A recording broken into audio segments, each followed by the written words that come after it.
কৃষ্ণ হরে হরে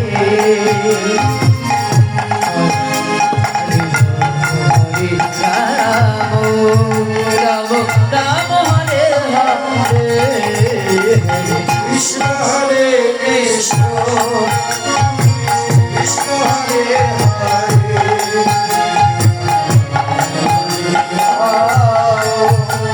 রাম রাম হরে হরে হরে কৃষ্ণ হরে কৃষ্ণ কৃষ্ণ কৃষ্ণ হরে হরে হরে রাম হরে রাম রাম রাম হরে হরে কৃষ্ণ হরে Krishna Krishna Krishna Hare Hare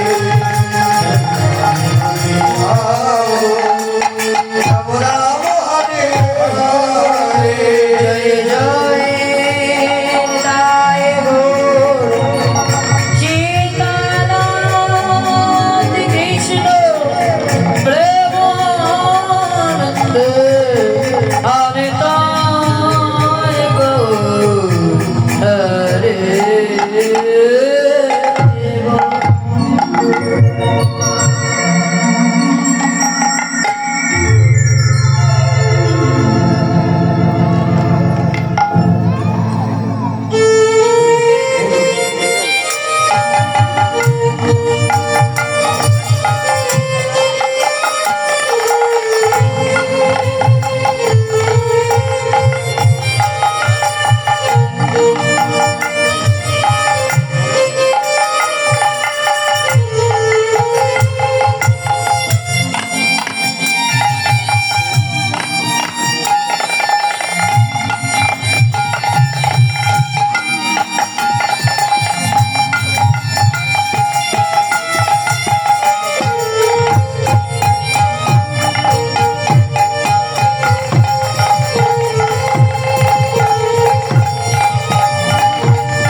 hello hello hello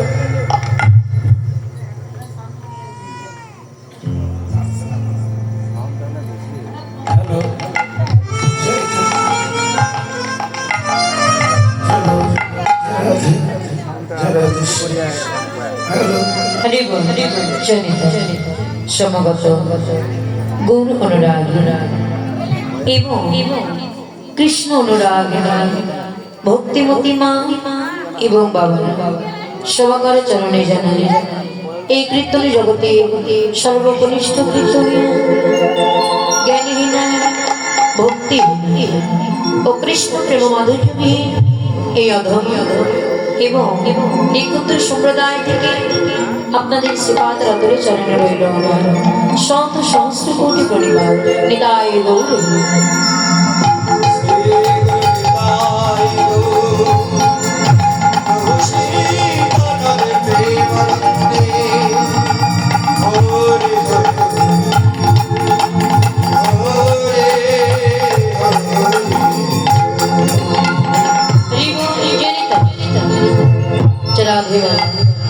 ইতিপূর্বে আপনারা যে লীলাটি শ্রবণ করলেন সেই লীলাটির নাম কি ছিল গো? হ্যাঁ হরিব রাধে আমরা কোন লীলা শ্রবণ করলাম? রূপ অভিষেক। তা এখন যে লীলার স্মরণে আপনাদের মাঝে দাঁড়িয়েছে এবং আমি অধমা, নেই কোনো সাধন, নেই কোনো ভজন, নেই কোনো জ্ঞান, নেই কোনো বিদ্যা, নেই কোনো বুদ্ধি। তবে শাস্ত্রে বলেছে ভক্ত কৃপা করলে নাকি অসাধ্যকেও সাধন করা যায়। হরিব ছুটে এসেছি বাবা আপনাদের মতো মহৎ কৃপা পাওয়ার আশায়, আপনাদের মতো বৈষ্ণব কৃপা পাওয়ার আশায়। তাই গৌর হরিব শাস্ত্রী বললেন মহৎ কৃপা বিনি কোনো কার্য সিদ্ধি নয়, কৃষ্ণ ভক্তি গুরু রহস্য সারণা যায়। আজকে বাবা আপনাদের মতো বৈষ্ণবের যদি কৃপা না হয় এই আসল প্রাঙ্গণে দাঁড়িয়ে কিছুই বলতে পারো আমি কেন? কোনো কীর্তনিয়ার কোনো সাধ্য নেই যে ভক্তের মাঝে দাঁড়িয়ে কীর্তন পরিবেশন করে। তাই গৌর হরি বল ভক্ত কৃপা করে কিছু বলালেই বলতে পারে। তা বাবা আজকে আমি যে বাসনা নিয়ে আমি আপনাদের সামনে দাঁড়িয়েছি ভগবান শ্রীকৃষ্ণের লীলা পরিবেশনে, যে লীলা পরিবেশন করব সে লীলার বিষয়বস্তু হচ্ছে ভগবান শ্রীকৃষ্ণের মহা মহা রাস লীলা। তাই গৌর হরি বল এই রাস কি বস্তু, রাস কি জিনিস আমি নিজেই জানি। তবে শাস্ত্রে বললে ভক্ত এবং ভগবানের পণ্য মিলনের নাম হচ্ছে রাস, রাধা এবং গোবিন্দের পণ্য মিলনের নাম হচ্ছে রাস। হরি বল হরি বল। তো জয় রাধে রাধে। এই লীলায় ব্যাখ্যায় বিশ্লেষণে অনেক বলা হবে। নিজের সন্তান মনে করে, নিজের ছোট্ট মেয়ে মনে করে আপন আপন চরণে রেখে পা করে খাওয়ার সময়। কেননা বাবা আমি আপনাদের মাঝে পুতুল সদস্য হয়ে দাঁড়িয়েছি, আপনাদের মাঝে পুতুল সদস্য হয়ে দাঁড়িয়েছি। বাজারে পুতুল নাচ দেখেছেন, পুতুল খেলা। আচ্ছা বলুন তো ওই যে পুতুলটা নৃত্য করে, পুতুল কি একাকি নৃত্য করতে পারে? হ্যাঁ, পর্দার আড়াল থেকে সুতো দ্বারা পুতুলটিকে জাদুকর যেমন ভাবে নাচায় ঠিক তেমনি পুতুলটি নৃত্য করে। তাই তো বাবা আজকে আমি আপনাদের সামনে পুতুল সদস্য হয়ে দাঁড়িয়েছি। আপনারা এখানে সবাই জাদুকর স্বরূপ বসে আছেন। আপনারা আমাকে যেমন ভাবে নাচাবেন আমি ঠিক তেমনি ভাবে নাচবো, আপনারা আমাকে যেমন ভাবে গাওয়াবেন আমি ঠিক তেমনি ভাবে গাবো। তাই আসুন বাবা লীলায় প্রবেশ করবে। জয় জয় নিতাই গৌর সুতনাতে প্রেমানন্দে, হরি তাই গৌর হরি হরি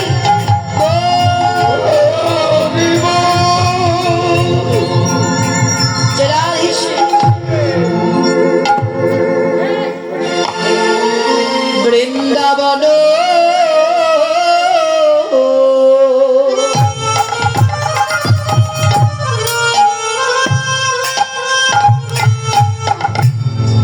লীলা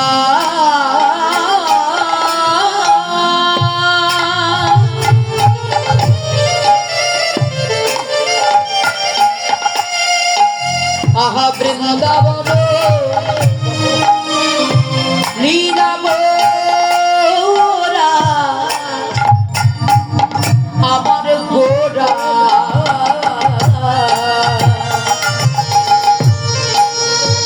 গোরার মনে দেব করিল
হরিবল গৌর হরিবল হরিবল হরিবল চরারেশ্বর শ্রীধাম নবদ্বীপ মাঝে অনাদির আদি গৌর হরি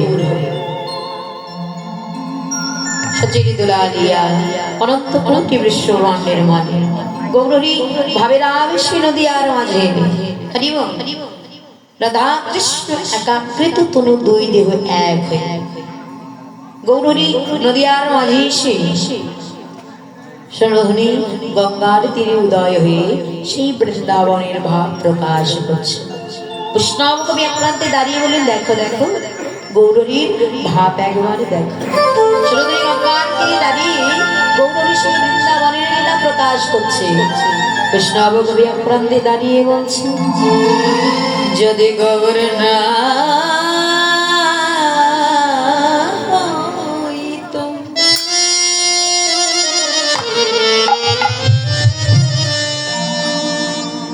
কেমন হইত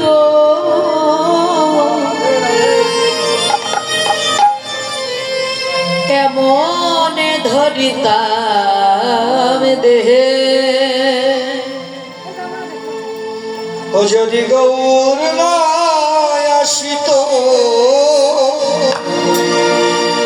কেমন হইত কেমনে ধরিতাম কেমনে ধরিতাম যদি গৌর না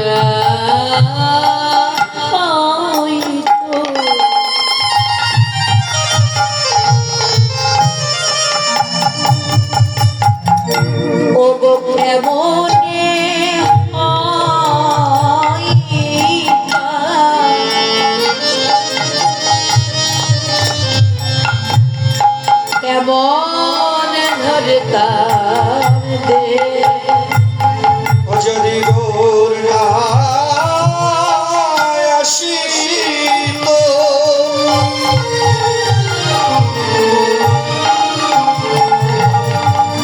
কেমন হইত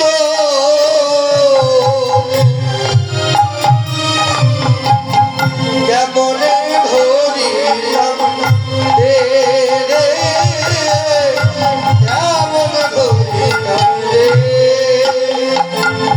ওই রাধার মহিমা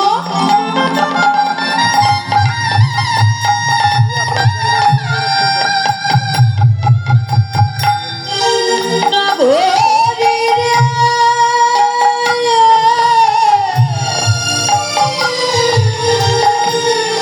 নগরী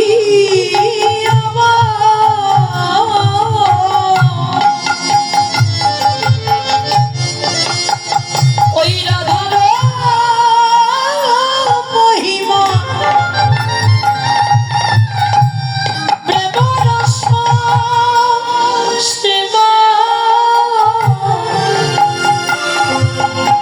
এই জগতে জানাত গো জগতে জানাত বল জগতে জানাত জগতে জানাত এই জগতে কে জানে তয়া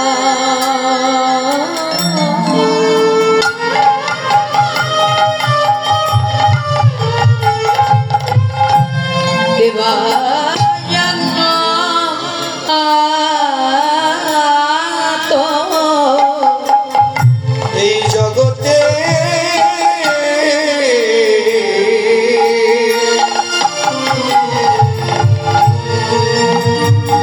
রেখে জানি তয়া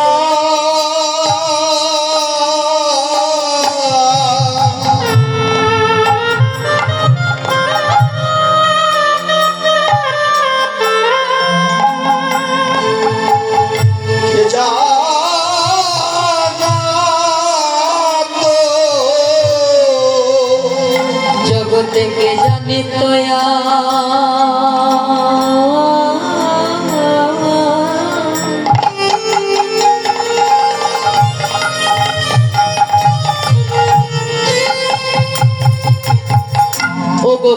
অজানা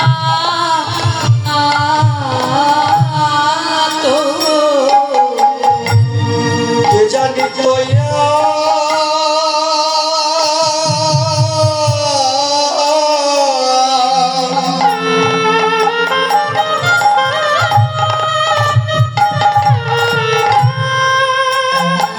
আরে কে জানা আইস তো ওই রাধার মহিমা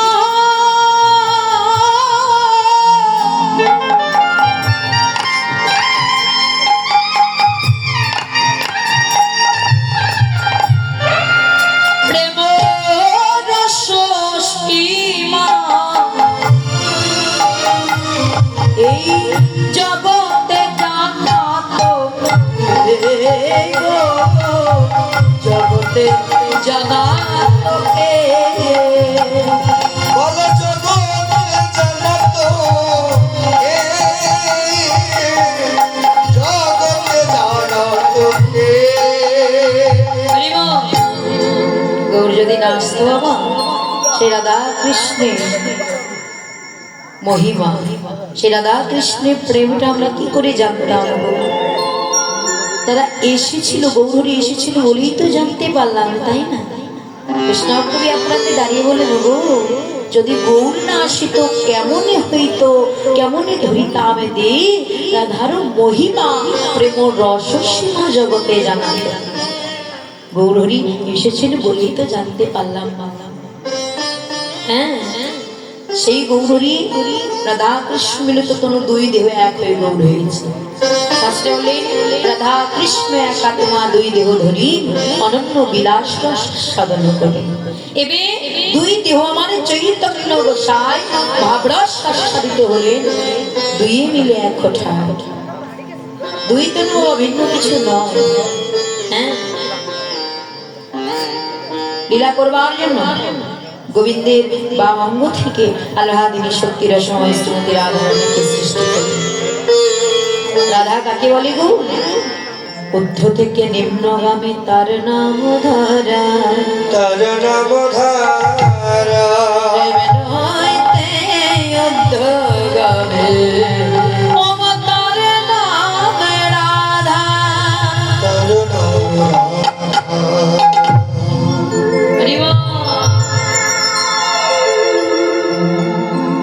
আজকে সেই গৌরী নদীয়ার মাঝে এসে বাবা প্রত্যেকটি ভক্তের দাঁড়ে দাঁড়িয়ে সেই মধুমাখা হরি নামের ডালি মিলিয়ে দিচ্ছে শুধু হরি নাম না হরি নামের সঙ্গে প্রেম বলে তোমার জগাই মাথায় চাপাই চাপাই বাবা এদের মতো ভক্ত যদি না থাকতো গৌরাঙ্গ মহাপ্রভুর প্রেমের মহিমা বোঝানো যেত না হ্যাঁ এই জগাই মাথায় চাপান গোপাল কি করেছিল নিত্যানন্দের মাথায় একটা কলসির কানা মেরেছিল কত বড় দয়াল দেখো সেদিন নিতাই চা ওই জগাই মাথায়কে ডেকে ডেকে বলেছিল রে মেরেছিস কলসির কানা তা বলে কি প্রেম দেব না সেই প্রেমের ঠাকুর গৌরাঙ্গ মহাপ্রভু অগণিত ভক্ত পেয়ে হরি নামের সঙ্গে প্রেম দিলেন ভগবান কিন্তু অন্যান্য যুগে অস্ত্র ধারণ করেছিল বাবা কি গো করেনি সত্য তেতা দাপর কলি সত্য যুগেও অস্ত্র নিয়ে এসেছিল তেতা যুগেও অস্ত্র ধরেছিল দাপর যুগেও অস্ত্র ধরেছিল কিন্তু এই কলি যুগে কোনো অস্ত্র ধরেনি ভগবান বলে রাম আদি অবতারে ক্রোধীন অস্ত্র ধরে অসুরি করিল সংহার কোনো প্রাণ করলে এবে অস্ত্র না ধরিব প্রাণে কান না মারিব চিত্ত শুদ্ধি করিব সবার এ প্রেমে দিয়ে সবাইকে মাতোয়ারা করব সত্যই বাবা আজকে প্রেমের ঠাকুর গৌরাঙ্গ মহাপ্রভু নদিয়ার মাঝে প্রেম নিয়ে এসে মাঝে প্রেম দিয়ে ভরিয়ে দিলেন বাবা